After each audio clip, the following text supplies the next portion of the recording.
হাসনাত আসিফের বিরুদ্ধে 25 কোটি টাকা নেয়ার অভিযোগ। 2 উপজেলার উন্নয়নে নেওয়া হয়েছে অর্থ, দাবি এনসিপির এই 2 নেতা। স্থানীয় সরকার নির্বাচন সামনে রেখে মুখোমুখি এনসিপি জামায়াত। ফলাফলের পরিবর্তে শক্তিশালী অবস্থানের দিকে নজর নাহিদদের। একক নির্বাচনের সিদ্ধান্ত হলেও সংসদে বিরোধী জোট হিসেবে দাঁড়িপাল্লার সঙ্গেই থাকতে চায় শাপলাকলি। প্রধানমন্ত্রীর প্রোটোকল সদস্যদের সঙ্গে বাগবিতণ্ডায় পদ হারালেন ছাত্রদল নেতা। সাংগঠনিক শৃঙ্খলা ভঙ্গের সুনির্দিষ্ট অভিযোগের ভিত্তিতে সিদ্ধান্ত ছাত্রদলের প্রেস বিজ্ঞপ্তি। ফরিদপুরের ভাঙ্গায় যাত্রী নিয়ে গভীর খাদে পড়ল বাস। আহত অন্তত 40 যাত্রী। উপজেলা স্বাস্থ্য কমপ্লেক্সে চলছে চিকিৎসা। সন্ধ্যার মধ্যে ধেয়ে আসছে ঝড়। 3 জেলায় চালাতে পারে তাণ্ডব। নদী বন্দরগুলোতে 1 নম্বর সতর্কতা সংকেত জারি। আবহাওয়া অফিসের বিবৃতি। এখন আপনার উপজেলায় গেছে 10 কোটি আর ওইখানে গেছে 15 কোটি। তা আপনি টাকা খাই। জাতীয় নাগরিক পার্টির মুখপাত্র আসিফ মাহমুদ সজীব ভুঁইয়া অন্তর্বর্তী সরকারের উপদেষ্টা থাকাকালে কুমিল্লা জেলা পরিষদ থেকে 15 কোটি টাকা নিয়েছেন বলে অভিযোগ করেছেন পরিষদের বর্তমান প্রশাসক মোহাম্মদ মুস্তাক মিয়া। একই সঙ্গে এনসিপির দক্ষিণাঞ্চলের মুখ্য সংগঠক ও কুমিল্লা 4 আসনের বর্তমান সংসদ সদস্য হাসনাত আব্দুল্লাহ 10 কোটি টাকা নিয়ে গেছেন বলে দাবি করেছেন তিনি। এদিকে জুলাই আন্দোলনের সামনের সারির 2 নেতার বিরুদ্ধে জেলা পরিষদ প্রশাসকের এমন বক্তব্যের 51 সেকেন্ডের বক্তব্য নেট দুনিয়ায় ভাইরাল হয়ে পড়েছে। তবে এ নিয়ে শনিবার রাতে আসিফ মাহমুদ ও হাসনাত আব্দুল্লাহ ব্যাখ্যা দিয়েছেন। এ বিষয়ে সাবেক উপদেষ্টা আসিফ মাহমুদ সজীব ভুঁইয়া তার নিজের ফেসবুক পেজে লাইভে এসে বলেন, তাকে প্রশাসককে কে বসিয়েছে এই পদে, কোন অর্থ এডিপি আর কোনটি রাজস্ব এটা জানতে হবে। মন্ত্রণালয় থেকে সব উপজেলায় বিশেষ বরাদ্দ দেওয়া হয়েছিল। কুমিল্লা জেলা পরিষদের মাধ্যমে মুরাদনগর ও দেবিদ্বারেও বরাদ্দ দেওয়া হয়েছে। এসব টাকা বিভিন্ন উন্নয়ন প্রকল্পে বিধি মোতাবেক ব্যয় করা হয়েছে, যার নথি জেলা পরিষদে আছে। অপরদিকে হাসনাত আব্দুল্লাহ তার নিজের ফেসবুক পেজে দেওয়া এক পোস্টে বলেন, এই বরাদ্দ স্থানীয় সরকার বিভাগ থেকে দেওয়া বিশেষ বরাদ্দ, যেটা জেলা পরিষদের মাধ্যমে ব্যয় হয়েছে। দেবিদ্বারে 10 কোটি টাকা নয় 5 কোটি টাকা দেওয়া হয়েছে, যেটা এডিপি প্রকল্পের মাধ্যমে দেওয়া হয়েছে। এর সঙ্গে জেলা পরিষদের রাজস্বের কোনো সম্পৃক্ততা নেই। হাসনাত আরো বলেন, প্রশাসকের রাজস্ব খাত আর বিশেষ বরাদ্দ সম্পর্কে জ্ঞান থাকলে এই কথা বলতেন না। আর তিনি এমন ভাবে বলেছেন মনে হচ্ছে টাকা তারা নিজেরাই পকেটে নিয়ে গেছেন, অথচ দেবিদ্বারের বিভিন্ন কাজে বরাদ্দ দেওয়া হয়েছে। এর আগে গেল শনিবার কুমিল্লা শিল্পকলা একাডেমিতে আয়োজিত এক অনুষ্ঠানে মোস্তাক মিয়া বিশেষ অতিথির বক্তব্যে বলেন, তার জেলা পরিষদ থেকে মুরাদনগরের আসিফ মাহমুদ নিজস্ব রাজস্বের টাকা 15 কোটি টাকা নিয়ে গেছেন। আরেকজন হাসনাত আব্দুল্লাহ তিনি নিয়ে গেছেন 10 কোটি টাকা। এটি হলো সমন্বয়ের অবস্থা। নানা নাটকীয়তার পর বাংলাদেশ জামায়াত ইসলামীর সাথে জোট বেঁধে নির্বাচনে জয়ী হন দলের 6 প্রার্থী। চলতি বছরের শেষ দিকে হতে পারে স্থানীয় সরকার নির্বাচন। এবারও ভোটের লড়াইয়ে একাই নির্বাচনের ঘোষণা দিয়েছে জুলাই অভ্যুত্থানের নেতৃত্ব দেওয়া তরুণদের এই দল। তবে শেষ পর্যন্ত তারা তাদের সিদ্ধান্তে অনড় থাকবে কিনা এটি বড় প্রশ্ন।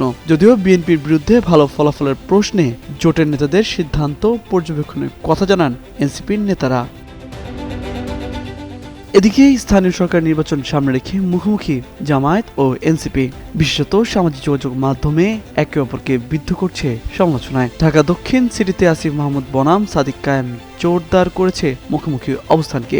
এর মধ্যে স্থানীয় সরকারের বিভিন্ন পর্যায়ে 100 প্রার্থীর নাম ঘোষণা করেছে এনসিপি। অন্যদিকে মাঠে নেমেছে জামায়াত প্রার্থীরাও।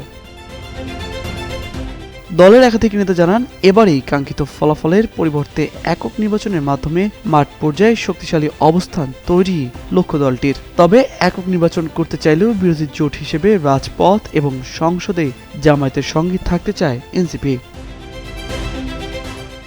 দলের স্থানীয় সরকার নির্বাচন পরিচালনা কমিটির চেয়ারম্যান ও উত্তরাঞ্চলের মুখ্য সংগঠক সার্জিস আলম জানান, এখন পর্যন্ত এককভাবে নির্বাচন করতে চায় এনসিপি। যখন প্রার্থী নির্বাচন করে তখন সে যদি পরাজিত হয় তারপরও সেখানে একটি সাংগঠনিক ভিত্তি তৈরি হয়। মাঠ পর্যায়ে নেতাকর্মীরা মুখোমুখি অবস্থানে থাকবে, যার প্রভাব জাতীয় পর্যায়েও কিছুটা পড়তে পারে জোটের ক্ষেত্রেও।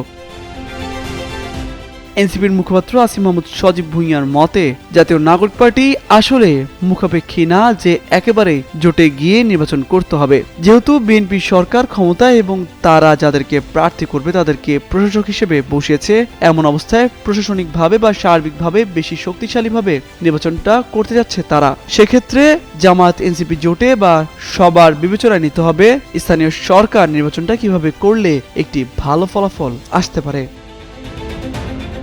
তামজিদ মির্জা, যুগান্তর নিউজ।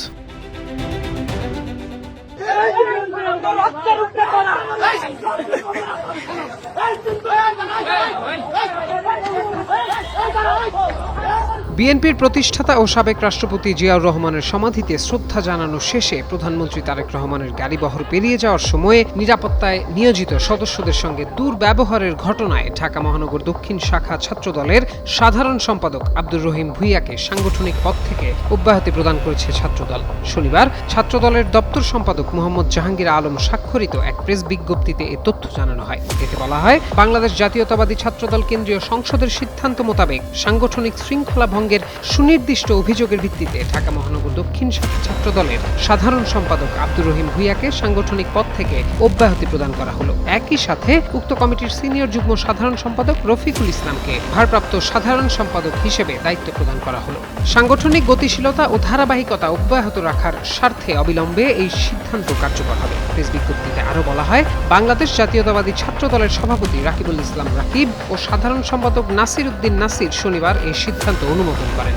এর আগে বিএনপির প্রতিষ্ঠাতা সাবেক রাষ্ট্রপতি জিয়াউর রহমানের ৪৫তম শাহাদাত বার্ষিকী উপলক্ষে শনিবার সকালে বাবার সমাধিতে শ্রদ্ধা নিবেদন করেন প্রধানমন্ত্রী তারেক রহমান। শ্রদ্ধা নিবেদন শেষে বের হওয়ার সময় প্রধানমন্ত্রী প্রটোকল টিমের সদস্যদের সঙ্গে ছাত্রদলের ঢাকা মহানগর দক্ষিণের সাধারণ সম্পাদক আব্দুর রহিম ভূঁইয়া সহ কয়েকজন নেতাকর্মীর বাগবিতণ্ডার ঘটনা ঘটে। পরে এই ঘটনার একটি ভিডিও সামাজিক যোগাযোগ মাধ্যমে ছড়িয়ে পড়ে, যা নিয়ে সৃষ্টি হয় তুমুল আলোচনা।